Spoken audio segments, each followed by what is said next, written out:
Yo, what is good, my anime people? What is good, yo?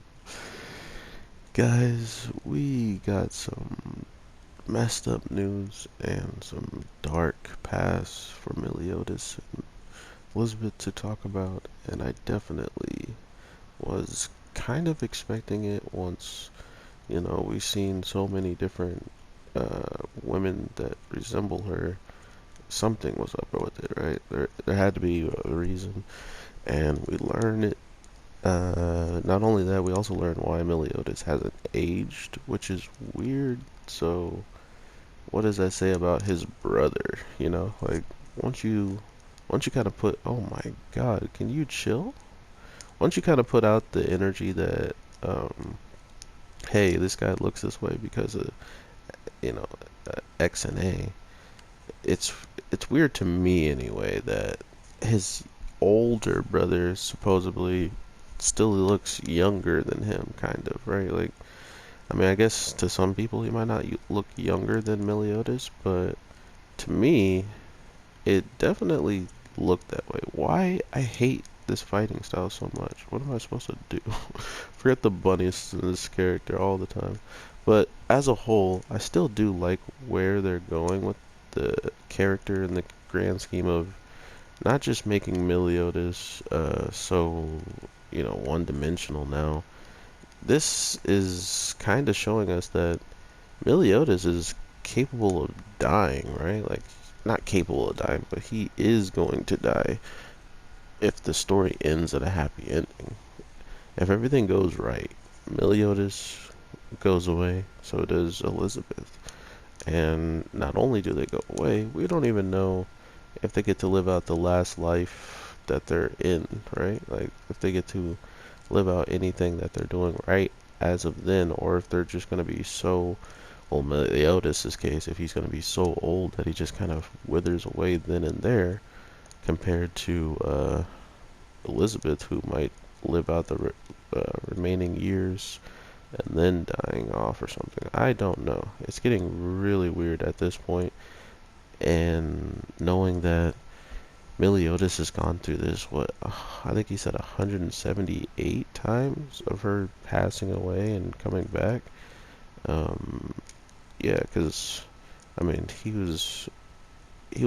woke up and met her, met the first Elizabeth after the 3,000 year jump, not too far after, uh, not too far after him, just the Holy War ending and stuff like that. So oh God, it's crazy to think how much has transpired through the show, just through Meliodas alone. Like how many different places he's been traveling to, and us not really even getting any type of understanding through, just through him hanging out with Elizabeth and being around her and stuff. We never would get the understanding that he's been, hanging around, going to place and place like that.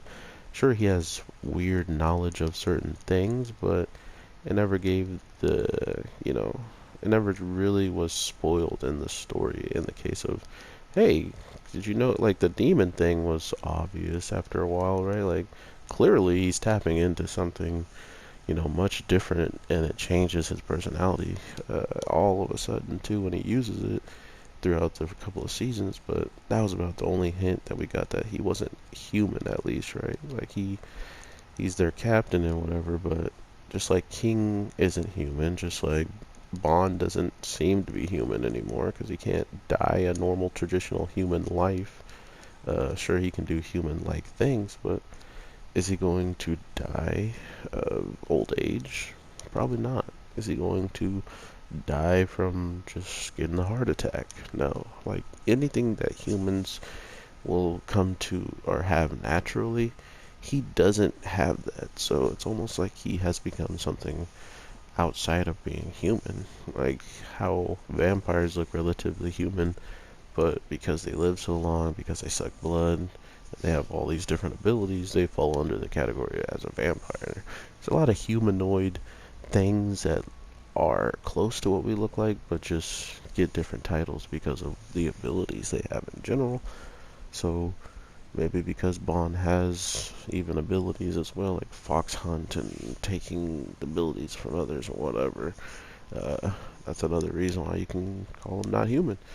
Even this character I'm playing as seems relatively not human to be able to transform into someone that just has a ridiculous immunity practically for everything and can beat almost everyone. So it's stuff like that that really, and when I say everyone, I mean even maybe demon. Like he's shown to defeat multiple upon multiple demons already that are like commandment demons. So that's ridiculous. That's ridiculous. So I'm looking forward to seeing what else they kind of bring forward with Meliodas, and knowing that him and Elizabeth are devil and goddess. We still kind of don't know why they're, you know, why are they cursed? I guess we can understand that there's two sides of the opposite, like of the same coin, but they're supposed to hate each other, and all other angels and goddesses hate the devils, and vice versa. So why doesn't Meliodas and Elizabeth? So that, I guess that could be their main reason as to why they're in this situation. But as a whole, it still hasn't been like put into real big, broad terms as to why the goddess or the supreme deity and the demon god or whatever lord came up to these decisions, right? Like, what drove them to this point? What actually made them, despise Meliodas and Elizabeth so much that they just were like, yeah, we're bopping you. We're actually just going to go out of our way and destroy you. And not only destroy you, we're going to destroy you in the worst way possible to try to make sure your spirit, your overall spirits and your bonds with each other are broken to absolutely nothing. So that they are still doing. Because think about it. To see the same person you love over and over die all the time, you almost want to. If Meliodas just went and lived in a cave, somehow Elizabeth would still find him and still pass away right before his eyes. That's pretty much the long and end of the actual curse as well. You can't just, which is interesting because there's ways that she can just pass away without even remembering Meliodas. Like she lived a full long life and even telling the guy like you're weird for still being here, but find someone that's good to you, do something that you want, all this different stuff, and then come to find out it's it's the one of the more, it's probably one of the harder ones to take in, having the person you loved and you're watching over her, trying to take care of her, not gain her memories to talk to you and show you and compassion and stuff like that. Instead, you get to watch, you still witness her pass away, and she's happy, not knowing, she's more happy anyway, not knowing the fact of all the pain and suffering that not only Meliodas is going to be going through for still more years to come because he hasn't broke the curse, and but for just her in general when it came down to what she's experienced up to this point.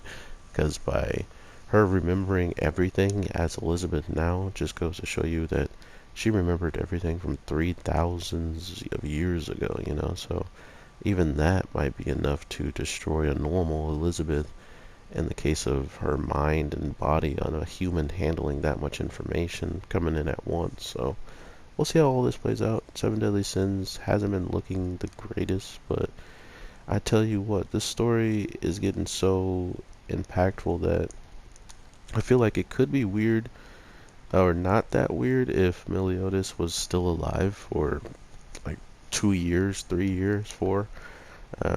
I mean, the man is a demon. I don't think demons age quick at all, but him living for 3,000 or something years, he should change a little bit, which then kind of makes me want to go back and look at the 3,000 year version of his brother, compare it to now, and see just how much he's actually grown in that time. Like, or did he get hit by the same spell, like, or the same curse? Like, what's going on with their aging process, or just their different look as they age? Why does it look relatively the same? So I hope that's not the case, and they do aged some bit, because it would be sick to see an old form of Meliodas, like the wanted posters of Meliodas, what he would truly look like at the age that the wanted posters believed him to be.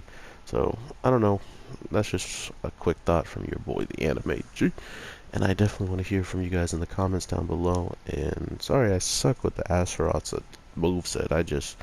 I'm not with the whole stubby movement, and I don't even ever learn the moves. I just go into arcade and fight on hard at this point because I know some people's moves, so it makes it easier for me to react, but I still get bopped, as you can see.